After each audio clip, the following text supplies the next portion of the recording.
ಸಂಕ್ರಾಂತಿ ದಿನದಂದು ಈ ದಾನಗಳನ್ನು ಮಾಡಿದರೆ ಲಕ್ಷ್ಮೀ ಕೃಪೆ ಖಚಿತ. ಪಂಡಿತರು ಹೇಳುವಂತೆ ಮಕರ ಸಂಕ್ರಾಂತಿ ದಿನ ಈ 3 ದಾನ ಮಾಡಿದರೆ ಸಾಕ್ಷಾತ್ ಲಕ್ಷ್ಮೀ ದೇವಿಯ ಕೃಪೆ ಮನೆಗೆ ಬರುತ್ತದೆ.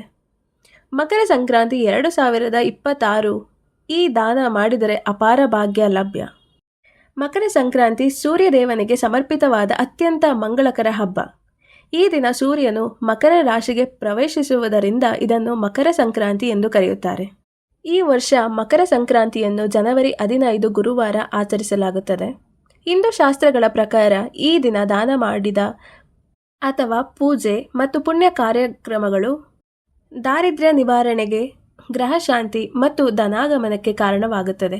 ವಿಶೇಷವಾಗಿ ಈ ದಿನ ಈ ವಸ್ತುಗಳನ್ನು ದಾನ ಮಾಡಿದರೆ ಮಹಾಭಾಗ್ಯ ಪ್ರಾಪ್ತಿಯಾಗುತ್ತದೆ ಎಂದು ನಂಬಲಾಗುತ್ತದೆ.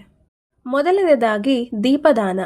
ದೀಪದ ಎಣ್ಣೆ ಮತ್ತು ಬತ್ತಿಯನ್ನು ದಾನ ಮಾಡುವುದು ಶುಭಕರವೆಂದು ಪರಿಗಣಿಸಲಾಗುತ್ತದೆ. ಹಾಗಾಗಿ ಈ ದಿನ ದೀಪದಾನ ಮಾಡೋದು ವಿಶೇಷ. ಎರಡನೇ ದಾನ ಬಂದು ದಾರಿದ್ರ್ಯ ನಿವಾರಣೆಗೆ ಶ್ರೇಷ್ಠವಾದಂತಹ ದಾನ ಇದು ಮೊಸರು ದಾನ. ಮಕರ ಸಂಕ್ರಾಂತಿ ದಿನ ಮನೆಯ ಯಜಮಾನ ಅಥವಾ ಆ ಮನೆಯ ಯಜಮಾನಿ ಮೊಸರು ದಾನ ಮಾಡುವುದು ಅತ್ಯಂತ ಶುಭ. ಯಾಕೆ ಅಂತ ಅಂದರೆ ಮೊಸರು ದಾನ ಮಾಡಿದರೆ ಹಣದ ಸಮಸ್ಯೆಗಳು ದೂರ ಆಗುತ್ತೆ, ಹಾಗೆ ಸಾಲ ಬಾಧೆ ಕಡಿಮೆ ಆಗುತ್ತೆ, ಜೀವನದಲ್ಲಿ ಸ್ಥಿರತೆ ಬರುತ್ತದೆ. ಈ ಒಂದು ದಾನಕ್ಕೆ ಪೌರಾಣಿಕ ಹಿನ್ನೆಲೆಯೂ ಸಹ ಇದೆ. ಒಮ್ಮೆ ದ್ರೋಣಾಚಾರ್ಯರು ಮತ್ತು ಪತ್ನಿ ಕೃಪೀತಿಯು ದಾರಿದ್ರ್ಯ ಅನುಭವಿಸುತ್ತಿದ್ದರು. ಅವರ ಸ್ಥಿತಿಯನ್ನು ಕಂಡ ದೂರ್ವಾಸ ಮುನಿಗಳು ಮಕರ ಸಂಕ್ರಾಂತಿ ದಿನ ಮೊಸರು ದಾನ ಮಾಡಿ ಎಂದು ಸಲಹೆ ನೀಡಿದರು.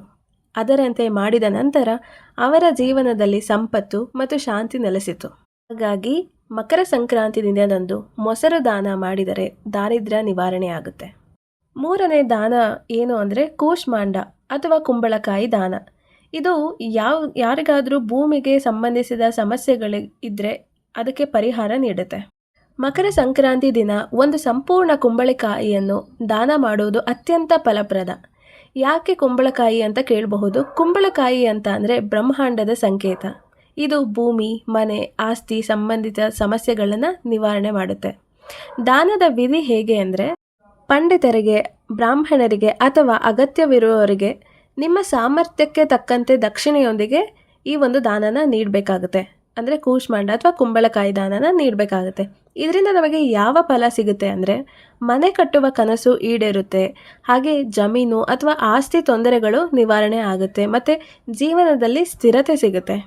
ನಾಲ್ಕನೆಯ ದಾನ ಬಂದು ಲೋಹ ಪಾತ್ರೆಗಳ ದಾನ. ಹಿತ್ತಾಳೆ ಅಥವಾ ತಾಮ್ರ ಪಾತ್ರೆಗಳನ್ನು ದಾನ ಮಾಡುವ ಪದ್ಧತಿ ಕೆಲವು ಕಡೆ ಸಹ ಇದೆ. ಐದನೆಯ ದಾನ ಗ್ರಹ ದೋಷಗಳಿಗೆ ಅಥವಾ ಗ್ರಹ ಶಾಂತಿಗೆ ಅತ್ಯುತ್ತಮವಾದಂತಹ ದಾನ. ಇದು ಗೋಮಾತೆ ಮೂರ್ತಿ ಮತ್ತು ಕಪ್ಪು ಎಳ್ಳು ದಾನ.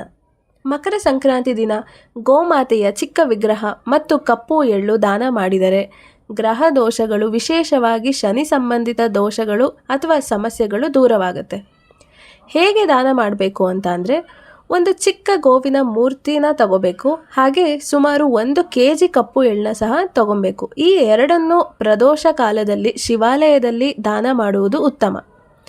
ಇದು ಆಗಲಿಲ್ಲ ಅಂತ ಅಂದರೆ ಒಂದು ಪರ್ಯಾಯ ವಿಧಾನ ಏನು ಅಂದರೆ ಕಪ್ಪು ಎಳ್ಳಿನಿಂದಲೇ ಚಿಕ್ಕ ಗೋಮಾತೆ ವಿಗ್ರಹ ಮಾಡಿ ದಾನ ಸಹ ಮಾಡಬಹುದು. ಈ ದಾನದಿಂದ ನಮಗೆ ಯಾವ ಫಲ ಸಿಗುತ್ತೆ ಅಂತ ಅಂದರೆ ಗ್ರಹ ಶಾಂತಿ, ಶನಿ ದೋಷ ನಿವಾರಣೆ, ಹಾಗೆ ಜೀವನದ ಅಡ್ಡಿಗಳು ಕಡಿಮೆ ಆಗುತ್ತೆ. ಮಕರ ಸಂಕ್ರಾಂತಿ ದಿನ ಇನ್ನೂ ಮಾಡಬಹುದಾದ ಶುಭ ಕಾರ್ಯಗಳು ಅಥವಾ ದಾನಗಳು ಯಾವುದ್ಯಾವುದು ಅಂದರೆ ಸಂಜೆ ಸಮಯದಲ್ಲಿ ಛತ್ರಿ, ಕಂಬಳಿ, ಚಪ್ಪಳಿ ದಾನ, ಎಳ್ಳು ಬೆಲ್ಲ ಮಿಶ್ರಣ ಮಾಡಿ ಗೋಮಾತೆಗೆ ಕೈಯಿಂದಲೇ ತಿನ್ನಿಸಿ 3 ಬಾರಿ ಪ್ರದಕ್ಷಿಣೆ ಮಾಡಿ ಆಶೀರ್ವಾದ ಪಡೆಯಿರಿ.